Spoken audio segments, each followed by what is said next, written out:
మీరు cinema career start చేసిన సంగీతం గారు మీతో పాటు అడుగులు వేశారు ఒక దీపం వెలిగింది. సో ప్రతిబింబాలు సినిమా తర్వాత ఆయన వెర్సటైల్ డైరెక్టర్గా ఇండియా వైడ్ పేరు తెచ్చుకున్నారు. ఆయన చేసిన సినిమాలు పుష్ప విమానం కావచ్చు, ఆదిత్య 369, భైరవ దీపం, మైకేల్ మదన కామరాజు, ప్రతి సినిమా తీశాడు.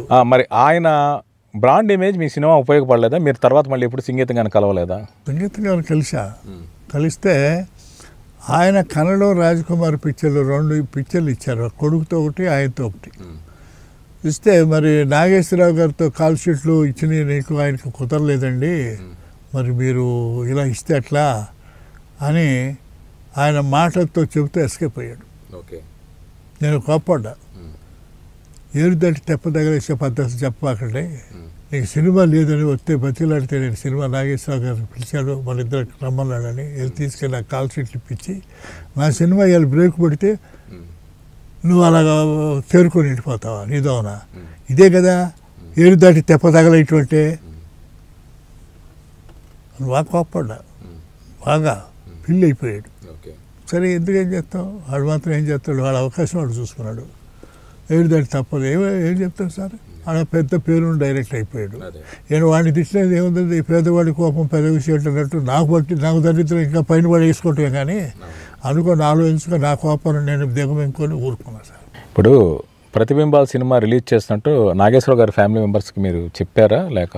చెప్పాను సార్, నాగార్జునకి ఇది ఫస్ట్ కాపీ పెన్ డ్రైవ్లో సాంగ్స్ 4 తీసుకెళ్ళి చూపించి ఆ అమ్మాయికి సుప్రియకి, ఆ అమ్మాయి చూసి అమ్మ మా తాతగారు నాగార్జున మా మావయ్య కంటే మావయ్య కొడుకుల కంటే కుర్రాళ్ళగా ఉన్నాడే, ఎంత బాగుందమ్మా అని మెచ్చుకుంది.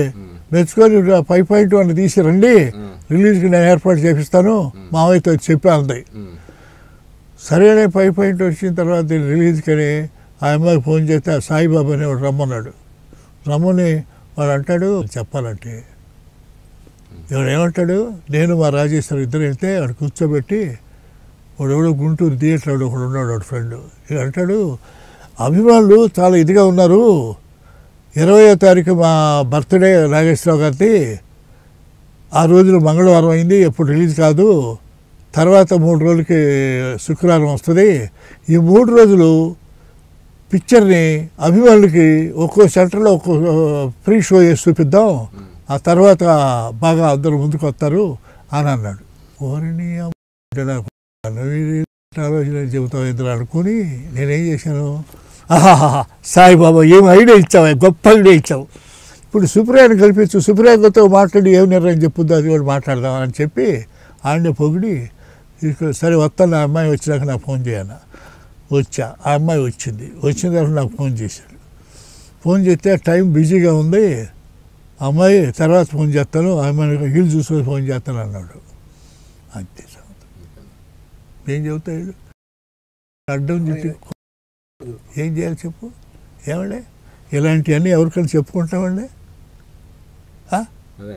మా రాజేశ్వర అన్నాడు, నా దగ్గర మన బాగుంది మనకొద్దు, మన బాధలు మనం పడదాం అన్నాడు. ఆ విధంగా ట్రై చేస్తాను. జయశ్వత్ చేత దిల్ రాజు గారితో చెప్పించాను, నేను ఇప్పుడు చేసే పొజిషన్ లేనమ్మా అన్నాడట. ఆ అమ్మాయి చెప్పింది, మరి నాగార్జున దగ్గరికి వెళ్తామమ్మా అంటేను ఆయనకంటే ఈయనే బెటరు, ఈయన ఇట్లా అన్నాడు. ఎందుకు అంటే వాళ్ళ నుంచి ప్రమోషనల్ పరంగా ఏదో సపోర్ట్ దొరికే అవకాశం ఉందా? వాళ్ళే డిస్కరేజ్ అయిపోయారు, సినిమాని చూసే నమ్మకాలు వాళ్ళకి.